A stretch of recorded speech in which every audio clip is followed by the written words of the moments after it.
தூக்கத்தினால நிறைய disturbances face பண்ணிட்டு இருக்கீங்களா? அப்போ இது உங்களுக்கான வீடியோ. பார்க்கலாமா?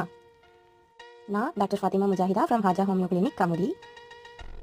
தூக்கத்துக்காக ஒரு மனுஷன் அவன் வாழ்நாளில் மூணில் ஒரு பார்ட் ஆஃப் டைம் வந்து செலவிடுறான் அப்படின்னு சொல்கிறாங்க. தட் இஸ் 75 இயர்ஸ் வாழ்ற ஒரு மனுஷன் 25 வருஷம் தூங்குறானாமா. அப்போ பார்த்துக்கோங்க தூக்கம் எவ்வளவு இம்பார்ட்டன்ட் நம்மளுடைய வாழ்க்கையில் அப்படின்றது.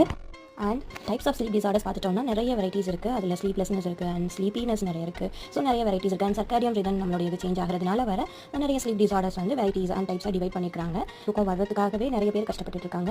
அண்ட் தூக்கத்தில் நிறைய பேர் நிறைய விதமாக கஷ்டங்கள் ஃபேஸ் பண்ணிட்டு இருக்காங்க. தூக்கத்தில் கஷ்டப்படுறது மட்டும் இல்லாமல் நிறைய பேர் டே டைட்லையும் இதனால் வர காம்ப்ளிகேஷன்ஸ் ஃபேஸ் பண்ணிட்டு இருக்காங்க. என்னென்னு பார்த்துட்டிங்கன்னா டே டைம் ஸ்லீப்பினஸ், அதனால behavioural changes, mood changes and அந்த டெட்லைன்ஸ் பெர்ஃபார்மன்ஸில் அந்த டிஃபிகல்ட்டிஸ் ஃபேஸ் பண்ணுறது, இது எல்லாமே ஃபேஸ் பண்ணிட்டு இருக்காங்க. இது மட்டும் இல்லாமல் இதோட சேர்ந்து ரிஸ்க் ஃபேக்டர்ஸாக ஆட் ஆகுறது. ஸ்ட்ரெஸ், ஏதாவது ஒரு அண்டர்லையிங் கண்டிஷன்ஸ், ஏதாவது டிசீசஸ் இருக்குது அப்படின்னாலும் அது ஒரு ரிஸ்க் ஃபேக்டரில் ஆட் ஆகும். For homeopathy treatment kindly contact as. Thank you.